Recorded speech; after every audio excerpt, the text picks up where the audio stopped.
नमस्कार दोस्तों, सुनी सुनाई कहानी एच के जैन की जवानी में आपका स्वागत है। मित्रों, एक पुरानी घटना है। एक सेठ जी थे, बहुत पैसे वाले थे।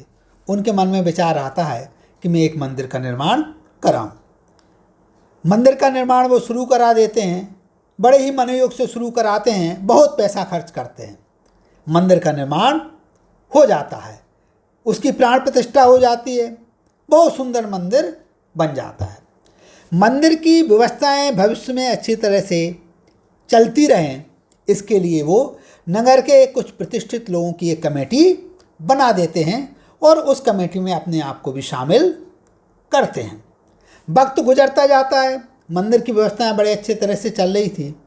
कुछ वर्षों के बाद एक ऐसा वक्त आता है जब मंदिर की कमेटी के चुनाव होते हैं, तो जिन सेठ ने मंदिर का निर्माण कराया था वो मंदिर कमेटी से बाहर हो जाते हैं, उनका चयन नहीं किया जाता।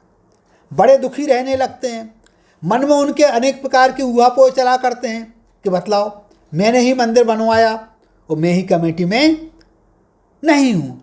उनको स्वास्थ्य बिगड़ने लगता है, परेशान रहने लगते हैं। एक बार की बात, एक महात्मा जी नगर में आते हैं। महात्मा जी से मिलने जब सेठ जी जाते हैं तो अपनी व्यथा महात्मा जी के पास रखते हैं कि महात्मा जी, मैंने मंदिर का निर्माण कराया और मुझे ही कमेटी से बाहर कर दिया गया है। अब आप बताइए मैं क्या करूं। महात्मा जी सेठ जी से कहते हैं कि आप मुझे ये बताइए, आपने मंदिर का निर्माण जो कराया तो व्यापार के लिए कराया है या आपने मंदिर के निर्माण के लिए जो धन खर्च किया है वो दान दिया है? सेठ जी कहते हैं कि महात्मा जी, ये भी कोई कहने की बात है, स्वाभाविक है मैंने दान दिया है।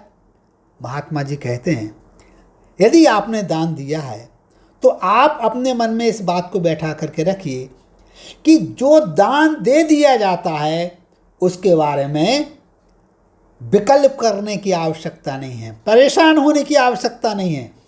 आपने अपने कर्तव्य का निर्वहन किया, आपने मंदिर का निर्माण करा दिया। अब मंदिर की कमेटी में यदि आपका चयन नहीं हुआ, ये आप मानोगे तो ये आपका व्यापार माना जाएगा। सेठ जी के मन में ये बात बैठ जाती है कि वास्तव में महात्मा जी जो बात कह रहे हैं वो बिल्कुल सत्य है। उनके मन में जैसे ही ये बात बैठती है कि मैंने तो दान दे दिया, मैंने तो निर्माण करा दिया, मंदिर की व्यवस्थाएं चलती रहें, कैसे चलें, कौन करे, यह हमारा काम नहीं है। जैसे ही सेठ जी के मन में ये बात बैठ जाती है, उनका पूरा मनोयोग बिल्कुल बदल जाता है। प्रसन्नतापूर्वक वो अपने घर पहुंचते हैं और खुशी खुशी आगे का समय व्यतीत करने लगते हैं। तो मित्रों, इस प्रकार की परिस्थितियां हम लोगों के ऊपर भी कई बार लागू होती हैं। यदि हम किसी तरह का दान देते हैं तो उसको हमें ज़्यादा विकल्प करने की आवश्यकता नहीं है। हमने दान दे दिया, बस इतना ध्यान रखें कि वो सत्कार्यों में खर्च होने वाला दान होना चाहिए। और यदि हम ऐसा करते हैं तो हम अंदर से परेशान नहीं होंगे। तो मित्रों, इस तरह के विकल्प से बचने के लिए यह आवश्यक है कि हम अपने मन को स्थिर रखें, हम उचित समझाइश अपने अंदर रखें। और साथ ही साथ मित्रों, इस प्रकार की जो कहानियाँ हैं यदि आप सुनना चाहते हैं तो आप हमारे YouTube चैनल एच के जैन डायरी से जुड़े रहिए। और यदि आपने हमारे चैनल को सब्सक्राइब नहीं किया है तो सब्सक्राइब कीजिए। नमस्कार, जय हिंद, जय भारत।